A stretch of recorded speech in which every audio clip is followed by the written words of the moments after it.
اللہ تعالیٰ نے اس آیہ مقدسہ کے اندر ارشاد فرمایا کہ وَإِنَّكَ لَعَلَىٰ خُلُقٍ عَظِيمٍ، اے محبوب علیہ السلام بے شک ہم نے آپ کو عظیم اخلاق عطا فرمائے، آپ عظیم اخلاق پر ہیں، آپ خلق عظیم کے مالک ہیں۔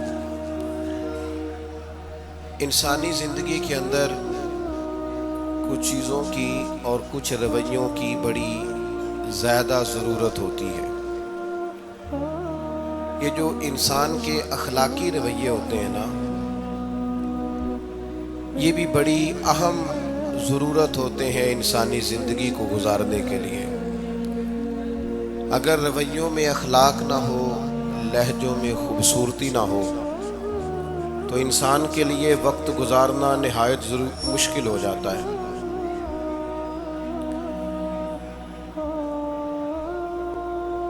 اللہ تعالیٰ آپ کو جزائے خیر دے۔ میں دوستوں سے کہتا رہتا ہوں کہ کسی کھلی جگہ پہ احباب کے لیے بندوبست کیا جائے تاکہ لوگ تکلیف کا شکار نہ ہوں۔ پیار سے آ جاتے ہیں کئی ساری جگہوں پہ، بلکہ شاید ساری جگہوں پہ اب یہی مسئلہ بنتا ہے جگہ کا، لیکن اس وقت احباب بعض اوقات توجہ نہیں کرتے، پھر مشکل بڑھ جاتی ہے۔ اب تو جیسے ہے ویسے ہی رہے گا بھئی، آپ بولیں تو نانا، آپ اتنا شور کریں گے تو میں بات کیسے کروں گا۔ اللہ تعالیٰ نے خیر کی ہے، کچھ بہتری۔ اب ایک دفعہ بلند آواز سے درود شریف پڑھیں۔ الصلاۃ والسلام علیک یا رسول اللہ وعلی آلک واصحابک یا حبیب اللہ، الصلاۃ والسلام علیک یا نبی اللہ وعلی آلک واصحابک یا نبی۔ عزیز دوستو، میں یہ عرض کر رہا تھا کہ اللہ تعالیٰ نے نبی پاک علیہ السلام کے اخلاق کی تعریف کی ہے۔ ہمارے زمانے میں یہ رویہ ہو گیا ہے کہ اگر اخلاق کی، کردار کی کوئی بھی بات کی جاتی ہے تو لوگ سمجھتے ہیں شاید یہ ایک بیٹا آپ دو لوگ رہ گئے ہیں، یہاں تو آپ بیٹھ جائیں، پیچھے آپ کے سب اشارے دے رہے ہیں، آپ مہربانی کریں نا یار، میں نے تو کبھی اتنا ٹائم ہی نہیں لگایا جلسہ سیدھا کرنے میں، یہاں تو بڑی مشکل ہو گئی۔ اللہ آپ کو برکت دے، آپ تو بڑے ہی پیارے لوگ ہیں، آئے سارے پیار سے، پر وہ پیار میں جیتنا چاہ رہے ہیں ایک دوسرے سے۔ حالانکہ پیار میں جو مزہ ہارنے کا ہے نا، جتن جتن تے ہر کوئی کھیڈے تو ہارن کھیڈ فقیرا، جتن دا مل کوڈی پیندائی ہارن دا مل ہیرا۔ اس میں تو قربانی دینی چاہیے، ایک دوسرے پر اظہار کرنا چاہیے، کہنا چاہیے یار آپ بیٹھ جائیں، میں ذرا پیچھے چلا جاتا ہوں۔ یہ تو دینی ماحول ہے، اس میں تو اظہار کی ضرورت ہے۔ بہرحال آمدام برسر مطلب ہمارے ہاں لوگ سمجھتے ہیں کہ اخلاق کی بات کی جائے تو شاید یہ بڑا عام سا سادہ سا کوئی عنوان ہے۔ حالانکہ یاد رکھیے گا، نبی پاک علیہ السلام نے فرمایا ہے میں مکارم اخلاق کی تکمیل کرنے کے لیے دنیا میں آیا، فرمایا میں اخلاق ہی کو تو مکمل کرنے آیا ہوں۔ اور نبی پاک علیہ السلام نے اخلاقی رویوں پر بہت زیادہ زور دیا ہے۔ حضور علیہ السلام فرماتے ہیں کہ قیامت کے دن میرے سب سے زیادہ قریب وہ شخص ہوگا جس کا اخلاق زیادہ اچھا ہوگا۔ ہمارے ہاں لوگوں نے اخلاق کا معنی بھی اپنی مرضی کا کیا ہوا ہے۔ بعض لوگوں کا خیال ہے کہ صرف میٹھا بولنا ہی اخلاق ہے، حالانکہ میٹھا بولنا بھی اخلاق ہے، لیکن صرف میٹھا ہی بولنا اخلاق نہیں۔ میٹھا تو لوگ اپنے مطلب کے لیے بھی بولتے ہیں، میٹھا تو اس لیے بھی بولتے ہیں کہ مجھے اب کام پڑ گیا، اور بعض لوگوں کی ٹریننگ ہوتی ہے اس لیے وہ میٹھا بولتے ہیں۔ آپ کسی بہت بڑے شاپنگ مال پہ چلے جائیں تو وہاں جو سیلز مین ہوتے ہیں ان کی ٹریننگ ہوتی ہے کہ انہوں نے بولنا ہی میٹھا ہے، گاہک جتنی مرضی تلخی کرے وہ تلخ نہیں ہوتے، میٹھا بولتے ہیں۔ بعض لوگوں کی ٹریننگ ہوتی ہے امیر سے میٹھا بولتے ہیں، غریب سے میٹھا، تو یہ اخلاق نہیں، یہ تو انہوں نے کچھ دیر کے اپنے آپ کو سمجھایا ہے، قائل کیا۔ یاد رکھیے گا، صرف میٹھا بولنا اخلاق نہیں بلکہ سچ بولنا اخلاق ہے۔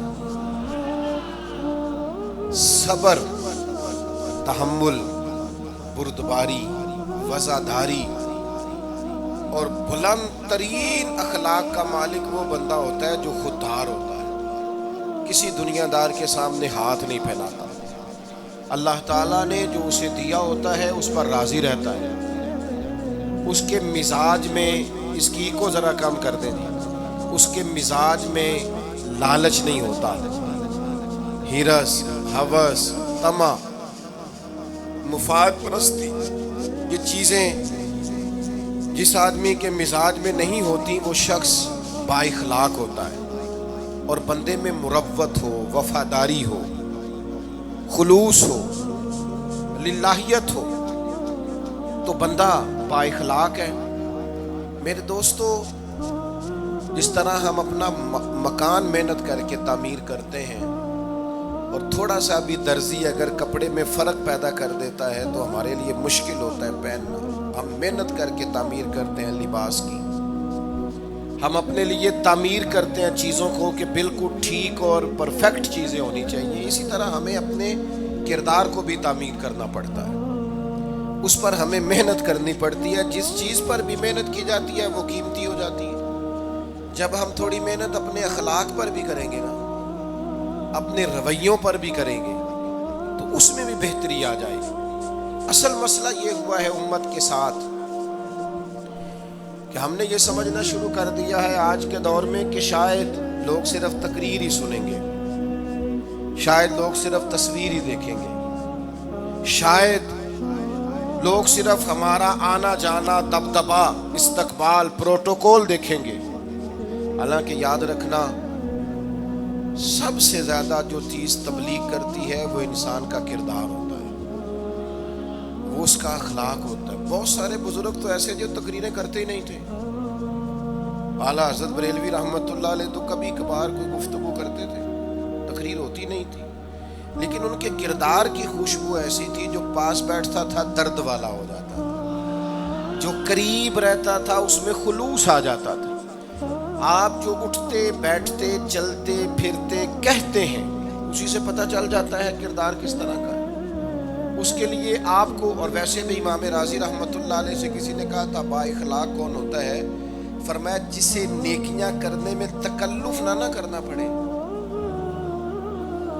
نیکی بڑی آسانی سے اس سے سرزد ہو جائے، وہ بندہ اخلاق والا ہوتا ہے۔ آسانی سے نیکی کر لے، مشکل درپیش نہ ہو، بندہ با اخلاق ہوتا ہے۔ جب جب ہمارا اخلاق اور کردار اور لب و لہجہ اور اٹھنا بیٹھنا، آپ بڑی تعریفیں کریں گھر جا کے کہ میرے استاد بڑے قابل ہیں، آپ کہیں میں بہت عالی شان پیر صاحب کا مرید ہوں، کیا بات، لیکن خدا نہ کرے بیوی کو گالی دے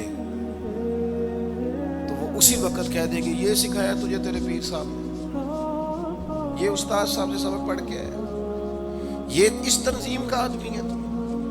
وہ کبھی قبول نہیں کرے گی آپ کے استاد کو، آپ کے پیر صاحب کو، آپ کی تنظیم کو، کہ پتہ ہے مجھے کس معنی میں یہ سکھاتے ہیں تمہیں۔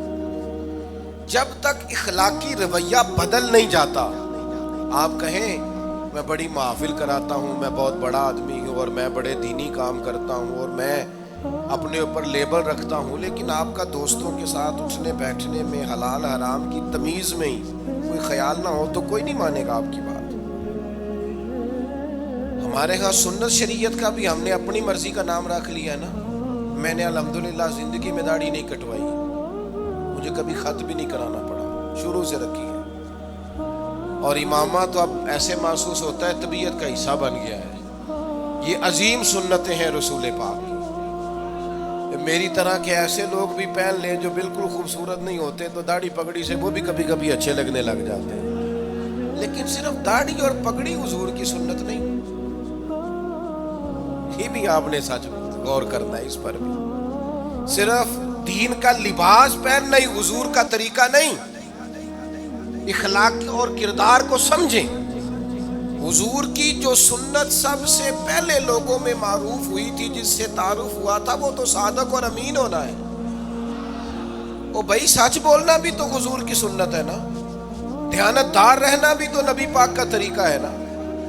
آپ صرف ایک مخصوص لباس پہن لیں فقط، باقی چیزوں سے آپ آزاد ہو جائیں گے۔ ہو سکتا، میں اکثر کہتا ہوں کہ مسواک لے کر دانت صاف کرنا بھی حضور کی سنت ہے اور دل صاف رکھنا بھی حضور کی سنت ہے۔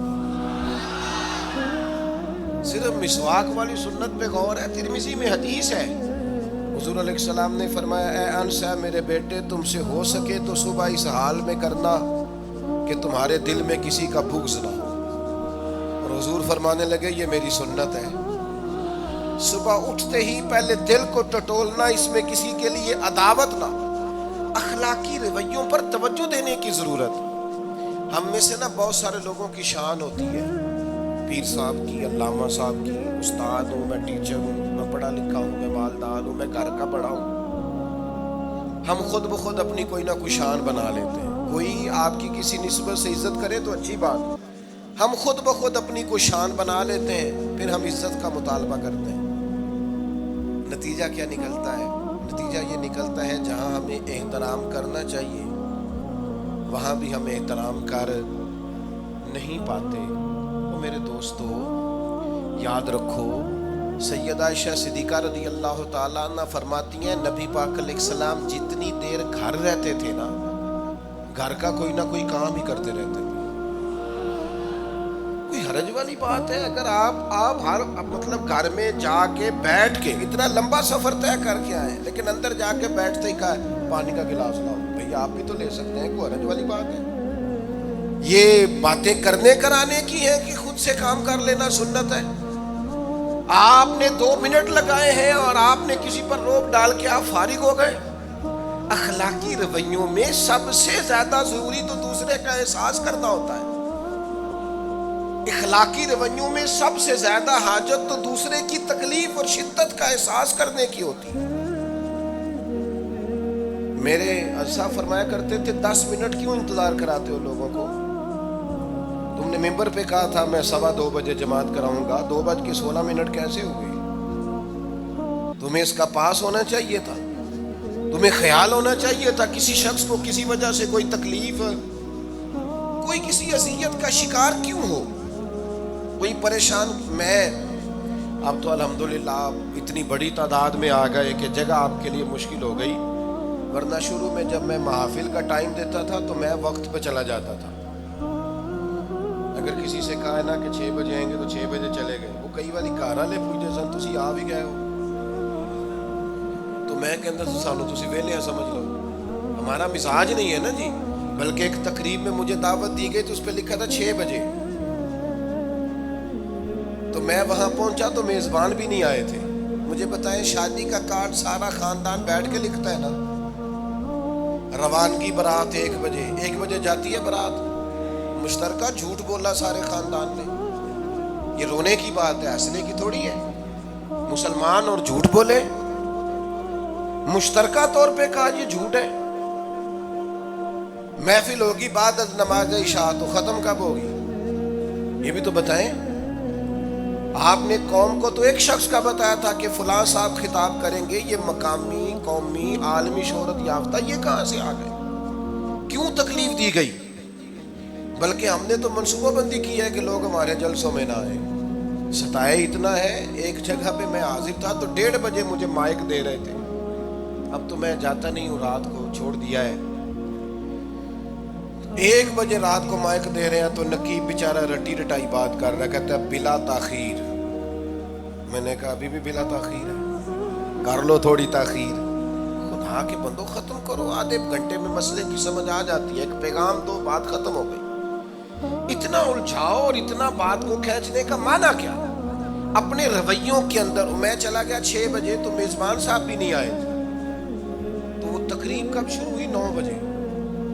میں نے ان سے کہا غور سے دیکھ لو کہیں میں تو نہیں الٹا پڑتا رہا، 9 اور میں 6 سمجھتا رہا ہوں۔ یہ چھوڑے ان چیزوں، اپنی زندگی میں آپ نظم پیدا نہیں کریں گے تو کوئی کام کیسے کریں گے؟ حضرت حکیم الامت مفتی احمد یار خان صاحب نعیمی رحمت اللہ علیہ، مفتی صاحب رحمت اللہ علیہ جب جمعے والے دن الحمدللہ کہتے تھے نا تو پورا 1 بجا ہوتا تھا۔ لوگ گھڑی کو کہتے تھے تو غلط ہو سکتی ہے، پر مفتی صاحب پورے ٹائم پہ الحمدللہ کہتے ہیں۔ بلکہ ان کے بارے میں معروف ہے کہ وہاں ایک ذمہ دار تھا، بھینسوں کا دودھ دھوتے ہیں نا دیہاتی لوگ، تو عصر کی اذان سے 5 منٹ پہلے مفتی صاحب مسجد تشریف لے جاتے تھے. یہ اخلاق ہے، یہ آپ کا رویہ ہے، یہ آپ کا انداز ہے. عصر کی اذان سے 5 منٹ پہلے جاتے تھے. جا کے وضو بنانا پڑے تو سنت ادا کر کے بر وقت نماز میں شامل ہو جائیں. تو مفتی صاحب گزر جاتے تو وہ ذمہ دار اپنے بیٹے سے کہتا کہ اب آپ نا بچے کو چھوڑیں بھینس کے نیچے تاکہ ہم بھینسوں کا دودھ دھوئیں. تو ایک دن وہ بیٹا کہنے لگا ابا جی ابھی تو یہ سورج کھڑا ہے، عصر کا ٹائم کہاں ہوا ہے؟ تو کہنے لگا تو چھڑ دے گٹا، مفتی صاحب لنگ گئے نہیں، ٹائم ہو گیا ہے. یہ ہمارے بزرگوں نے ہمیں رویے سکھائے. آپ نظم والے ہوں، اخلاق والے ہوں، سچائی والے ہوں، دیانتداری والے ہوں، دوسروں کا خیال رکھیں، کسی کو تکلیف نہ ہو ہماری وجہ سے.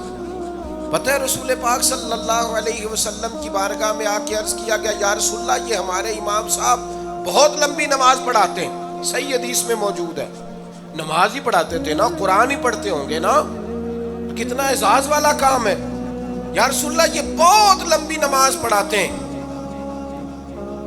اللہ کے محبوب علیہ السلام نے بلا لیا. مطلب پتہ کیا ہے؟ حضور فرمانے لگے میں لوگوں کو دین کے قریب کرتا ہوں، آپ دور کرتے ہیں. فرمایا جب بھی نماز پڑھائیں معتدل پڑھائیں. اور خود حضور کا عمل کیا ہے؟ حضور فرماتے ہیں جب میں نماز میں کھڑا ہوتا ہوں تو میرا دل کرتا ہے میں لمبی نماز پڑھاؤں. ہمارا جب کسی شے کو دل کرے تو ہم چھوڑتے ہیں. میرا دل کرتا ہے میں لمبی نماز پڑھاؤں. لیکن حضور فرماتے ہیں پھر پیچھے سے کسی بچے کے رونے کی آواز آتی ہے، میں سوچتا ہوں اس کی ماں پریشان ہوگی، میں نماز مختصر کر دیتا. وہ میرے بھائیوں نماز میں بھی لوگوں کا احساس، ہماری طبیعت ہی نہیں رہی. کوئی آدمی ہارن دے رہا پیچھے سے اور سامنے گاڑی میں 2 بندے کھڑے، گاڑی مین روڈ پہ کھڑے کر کے باتیں کر رہے ہیں، اور وہ ہارن بجا رہا ہے تو کہتے ہو ٹھہر جا آگ بجھانی ہے جا کے. ایک تو آپ نے اتنا ظلم کیا کہ آپ نے روڈ بند کیا، اور دوسرا اخلاقی رویہ یہ ہے. اور میرے بھائی یہ بھی بد اخلاقی ہے کہ آپ اپنا موٹر سائیکل مین روڈ پہ کھڑے کر کے دکان پہ چلے جائیں، لوگوں کو تکلیف میں ڈالیں گے. اسلام اس کی اجازت نہیں دیتا. رستوں کے نشان مٹانے والے کو نبی پاک نے تنبیہ فرمائی. کسی کو تکلیف ہو، اذیت ہو، اور بعض لوگ سمجھتے ہیں کہ میں نے پریشر میں رکھی ہوئی ہے دنیا، ڈرتے ہیں لوگ مجھ سے. جو ڈر کے عزت کرتا ہے وہ خوف کھاتا ہے، اور جو محبت سے تجھے سلوٹ کرتا ہے وہ تیرا احترام کرتا ہے. بعض لوگ کسی کے شر سے بچنے کے لیے بھی اسے سلام کرتے ہیں، وہ عزت نہیں ہوتی. وہ عزت نہیں ہوتی کہ یہ تو رٹا ڈال دے گا. اپنے اخلاقی رویے ہمیں اللہ کے محبوب سے سیکھنے، حضور سے خیرات لینی ہے. اخلاقی اصلاح ہم نے اپنے آپ کو سمجھنا ہے، ہم نے اپنے مزاجوں میں تبدیلی پیدا کرنی ہے، بالخصوص بزرگوں کے معاملے میں، بڑوں کے معاملے میں. جیسے جیسے انسان ضعیف ہوتا جاتا ہے نا، حساس ہوتا جاتا ہے، اسے باتیں تکلیف دینے لگتی. وہ ایک بوڑھی اماں ایک دفعہ مجھے کہنے لگی کہ آپ میرے بچوں سے کہہ دیں خرچہ پاویں تھوڑا دین کرن، میرے نال بولن صحیح کرن. وہ جب اپنی بیویوں کے سامنے میرے ساتھ تھوڑا والیوم اونچا کر کے بات کرتے ہیں آواز کا تو مجھے تکلیف ہوتی ہے. اپنا رویہ، لہجہ، اس پر غور ہو. جوانی میں ہی تو برداشت کرنا ہوتا ہے. اپنے مزاج کو کبھی بکھرنے اور ٹوٹنے نہ دیں. اور سب سے زیادہ بندے کا پتہ ہی تب چلتا ہے جب کوئی اسے پورا غصہ دلائے، جو پھر کنٹرول کرے، وہی تو کمال آدمی ہوتا ہے. آ کے کہا گیا تھا نا نبی پاک علیہ السلام کو کہ یا رسول اللہ وہ معاذ اللہ ان لفظوں کے ساتھ تانا و تشنیع کرتے ہیں، نقل کفر نہ باشد. تو حضور فرمانے لگے وہ پتہ نہیں کس کی باتیں کرتے ہیں، مجھے تو اللہ نے محمد بنا کے بھیجا. میں تو محمد ہوں، اور محمد ہوتا ہی وہ ہے جس کی تعریفیں ہوں. وہ پتہ نہیں کس کی باتیں کر رہے ہیں، چھوڑو. وہ پتہ نہیں اس کی بات کر رہے ہوں گے جس کا وہ معاذ اللہ نام بگاڑ دے. میرے عزیز تھوڑا سا برداشت، اور آپ جملوں سے غور کریں، کسی کے لہجے سے غور کریں کہ وہ بندہ کہیں تکلیف میں تو نہیں، آزمائش میں تو نہیں. میں پہلے ہی مختصر تقریر کرنا چاہ رہا تھا، اب آپ لوگوں نے اور مختصر کرا دیا مجھ سے، تو میں بس بات کو سمیٹنے لگا ہوں، آپ غور فرمائیں گے۔ ایک دن نبی پاک علیہ السلام نے سید عائشہ صدیقہ رضی اللہ تعالیٰ عنہ سے فرمایا، حضور فرمانے لگے عائشہ جب آپ مجھ سے خوش ہوتی ہیں تب بھی مجھے پتہ چل جاتا ہے، اور جب آپ کے دل میں کوئی بات ہوتی ہے تب بھی پتہ چل جاتا ہے۔ تو سیدہ پاک عرض کرنے لگی حضور مجھے میری ماں روئے میں اور آپ سے ناراض، تو کریم فرمانے لگے بتاؤں پھر؟ یا رسول اللہ فرمائیے۔ حضور فرمانے لگے عائشہ آپ کبھی کبھی قسم اٹھاتی ہیں؟ یا رسول اللہ اٹھاتی ہوں۔ فرمایا جب آپ خوش ہوتی ہیں تو کہتی ہیں مجھے رب محمد کی قسم، اور جب دل میں کوئی بات ہوتی ہے پھر کہتی ہو جناب ابراہیم خلیل کے رب کی قسم، پھر حضرت ابراہیم کی نسبت سے قسم اٹھاتی ہو تو جناب عائشہ کہتی ہیں حضور کی بات سن کے جو میرا حال تھا میں بتا نہیں سکتی۔ یا رسول اللہ آپ اتنا خیال کرتے ہیں، یہاں تک خیال فرماتے ہیں کوئی کیا بول رہا ہے؟ کہتی میں نے فوراً عرض کی کہ یا رسول اللہ مجھے رب محمد کی قسم ہو، میری زبان سے نام ہی جاتا ہے، میرے دل میں آپ ہر وقت موجود رہتے ہیں۔ دل میں آپ احساس پیدا کریں گے، آپ تھوڑا سا غور کریں، آپ کسی کی تکلیف کے بارے میں حساس ہوں گے۔ میرے بھائی پتہ کیا ہوتا ہے، 2 منٹ کا غصہ ہوتا ہے ہمارا، اور کئی دفعہ عمر بھر کا پچھتاوا چھوڑ جاتا ہے۔ ہمیں احساس ہوتا ہے ہم سے غلطی ہو گئی، ہمیں خیال ہوتا ہے کہ یہ لفظ مجھے کہنے نہیں چاہیے تھے، پر ہم سے سرزد ہو جاتے ہیں۔ میں ذاتی طور پہ آپ سے ایک بات عرض کروں، یہ میں ابھی آیا ہوں نا تو دوست پکڑتے ہیں دوڑتے ہیں، خیر اب فرق بھی ہے پکڑنے والے میں، پہلے دعا لینے والے ہوتے تھے اب سارے فوٹو لینے والے ہوتے ہیں، یہ بھی مسئلہ ہے، اور بعض لوگوں کو فوٹو چاہیے ہوتی ہے، باقی جو ہوتا ہے ہو جائے، اس سے غرض نہیں ہوتی۔ میں نے بہت ساری جگہوں پہ جانا چھوڑ دیا ہے، اس کی وجہ یہ ہے کہ میری وجہ سے لوگوں کو تکلیف ہوتی ہے۔ اب میں یہاں موجود ہوں، یہاں سے مجھے آگے بڑھنا ہے، اب جہاں مجھے آگے جانا ہے وہ مجھے اس بات کی اجازت نہیں دے رہی چیز جہاں مجھے پہنچنا ہے کہ میں رکوں اور ایک ایک آدمی سے ملوں۔ جہاں ہمیں کہیں اور جانا ہوتا ہے وہ یہ تو پوچھتے ہی نہیں کہ آپ نکلے ہیں کہ نہیں نکلے ہیں، وہ تو کہتے ہیں کتنے پہنچے ہو۔ اب اتنی گنجائش نہیں ہوتی، لوگ آ رہے ہوتے ہیں۔ میں داتا صاحب رحمت اللہ علیہ چلا گیا حاضری دینے کے لیے، اس قدر دوڑ دھوپ ہوئی، لوگ اس طرح بھاگے، ظاہر ہے کچھ قرآن مجید پڑھ رہے ہوں گے، کچھ عبادت کر رہے ہوں گے، کئی دنوں تک میری طبیعت پہ بوجھ بنا رہا کہ تیری وجہ سے لوگوں کو تکلیف۔ بہت ساری جگہوں پہ نہیں جاتا، سائڈ پہ ہو جاتا، کیوں؟ تکلیف ہوتی ہے، لوگ پریشانی ہوتی ہے۔ ہمارا یہ تو مزاج ہے نہیں الا ماشاءاللہ کہ ہم کسی معاملے میں حالات کی نزاکت کو بھی سمجھیں گے، لیکن وہ چیزیں بوجھ بن جاتی ہیں بعض اوقات، اور یہ بوجھ ہمیں لینا چاہیے۔ ایک ہے کہ ہم لذت کشید کریں کہ دیکھا لوگ کیسے بھاگ رہے ہیں، اوہ کیا بات، یہ نفس کے لیے تسکین ہے پر تھوڑی دیر کی۔ اخلاقی رویہ یہ نہیں ہے، اخلاقی رویہ یہ میں نے ان دو کام ہو جائے، لوگوں کو تکلیف ہوتی ہے، بعض بزرگ اپنا سمیٹ بھی نہیں پاتے بیچارے اور اذیت میں آ جاتے ہیں۔ تو میرے عزیز کچھ تھوڑا سا ہمیں اس بات کا بڑے مجموع میں آنے جانے میں بھی خیال رکھنا چاہیے کہ یار آپ گزر جائیں ذرا پیار سے پہلے، میں ہمت ور رکھتا ہوں میں تھوڑی دیر کے بعد آ جاؤں، لیکن وہ ہمارے ہاں بس میں چڑھنا ہو، کسی اجتماع سے نکلنا ہو، جانے ہمیں کیا ہو جاتا ہے۔ اور پروٹوکول والوں کو بھی چاہیے کہ تھوڑی دیر کے لیے پروٹوکول چھوڑ دیں، وہ بھی ذرا سادگی سے ہو جائیں، کچھ فرق پڑتا۔ جب تک ہم یہ احساس پیدا نہیں کرتے ہمارا اخلاق درست ہو سکتا، اپنے اندر بالخصوص اور تھوڑی دیر کا غصہ ہوگا آپ کا، پچھتاوا چھوڑ جائے گا، اس غصے کو چھوڑ ہی دینا تھوڑی دیر کے لیے، 2 منٹ کے لیے چھوڑ دیں، کوئی سخت بات ہی کرے گا نا برداشت کریں۔ حضرت عمر بن عبدالعزیز گزر رہے تھے، رات کا وقت تھا، لکڑی کے جوتے پہنے ہوئے تھے، کھڑاؤں جن کو کہتے ہیں، ایک بزرگ فٹ پاتھ پہ سوئے ہوئے تھے، جناب عمر بن عبدالعزیز کا پیر آ گیا بابا جی کے پیر۔ کیا کہتے ہیں اس طرح کا معاملہ ہو تو لوگ اندھے ہو، یہی کہتے ہیں نا، ٹکر ہو جائے اچانک تو کہتے ہیں اندھے ہو. اس بندے نے بھی کہا فوراً اٹھتے ہی، اندھے ہیں آپ، میرا پیر دبا دیا. بڑا سخت موقع ہے. بادشاہ وقت، امیر المومنین اور امت کے صالحین کے امام حضرت عمر بن عبدالعزیز اندھے ہیں.